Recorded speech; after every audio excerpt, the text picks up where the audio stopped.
Let me paint a picture. You open your banking app. You see an extra dollar left over after paying bills. And almost without thinking, you go, cool, I can afford a coffee. Or, that's basically nothing.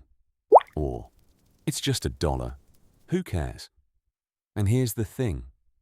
That thought right there, that exact moment, that's literally the moment where two people's financial lives split in completely different directions because one person sees that dollar as something to get rid of, and the other person sees that dollar as something that could turn into $5, $10, or $100 over time. And look, if you're watching this thinking, okay, yeah, that's me, don't click away. Because this video is not about being cheap. It's not about never enjoying your money. And it's definitely not about feeling guilty over small purchases. It's about a single rule, a mental rule, that quietly determines whether you stay stuck financially or whether wealth eventually becomes inevitable for you. My name is Paul, and I spend way too much thinking about the $1 rule that separates broke thinkers from wealth builders. If you're someone who sees every dollar as something to spend rather than something that can grow or create more money, make sure to hit the subscribe button and give this video a thumbs up of this helps you out. Now, let's break this down. What the $1 rule actually is. Here's the $1 rule. Every dollar that enters your life must be assigned a job before it gets spent. That's it. Not every paycheck. Not every big bonus, every dollar. And here's what most people don't realize. This rule has almost nothing to do with math. It's about identity. Because broke thinkers ask, what can I buy with this? Wealth builders ask, what can this dollar become? Same dollar.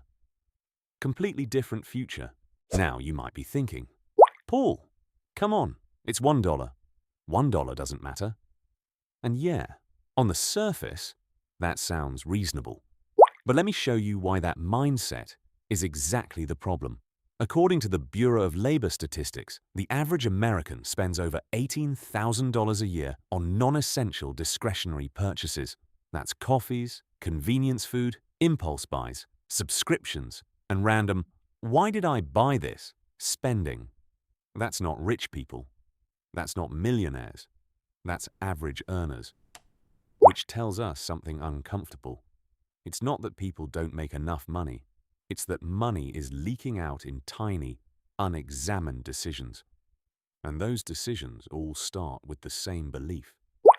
This amount doesn't matter. Here's what's really happening psychologically. Your brain hates delayed rewards. Neuroscientists call this present bias, the tendency to value immediate pleasure far more than future benefit. So when you see $1, your brain doesn't see future opportunity. It sees relief, comfort, a dopamine hit. And companies know this. This is why apps charge 99 cents, why subscriptions are $7.99 instead of $8, why fast food combos are just $1 more. They're hacking the exact weakness that keeps people broke. And look, this isn't about willpower. It's about training. Wealth builders don't magically have better discipline. They have better rules. Here's what they subconsciously do. Before money is spent, it gets filtered through a question. Does this dollar improve my future, or only my present? That's it. And sometimes, yes. The answer is present. Vacations matter. Enjoyment matters. Life matters. But here's the difference. Wealth builders decide intentionally. Broke thinkers default. Let's do some real math. Say you casually spend $5 a day on things you don't really value. Coffee, snacks, delivery fees, random Amazon stuff. That's $150 a month. $1,800 a year. Now, if instead that $150 went into a basic S&P 500 index fund, earning an average of 8% annually, after 10 years, approximately $27,000. After 20 years, approximately $82,000. After 30 years, approximately $203,000. Same income, same effort, different rule. This is where it gets really interesting. That money wasn't built by earning more. It was built by thinking differently about small amounts. Here's what most people don't realize. The hardest dollar to invest isn't your 10,000th dollar. It's your first. Because the first dollar forces you to confront your identity. Am I someone who consumes money? Or am I someone who deploys money? Once that identity flips, scaling becomes easy. That's why people who already have money seem to build wealth faster.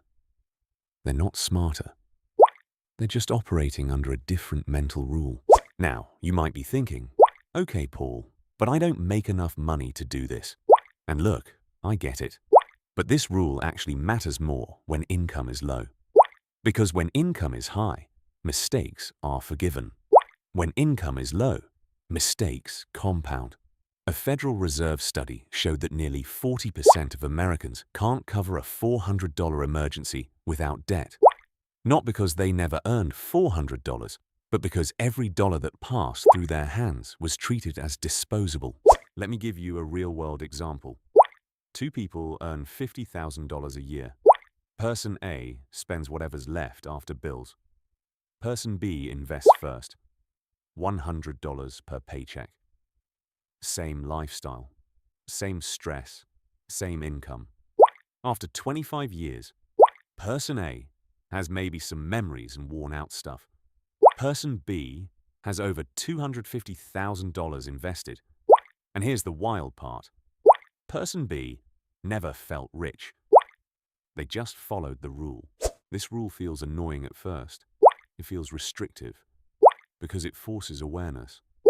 And awareness is uncomfortable. But awareness is also where control comes from. Think of it like calories. It's not the one donut that causes weight gain. It's never knowing how many donuts you're eating. Money works the same way. Here's how to apply the $1 rule starting today. Step 1. Create 2 buckets.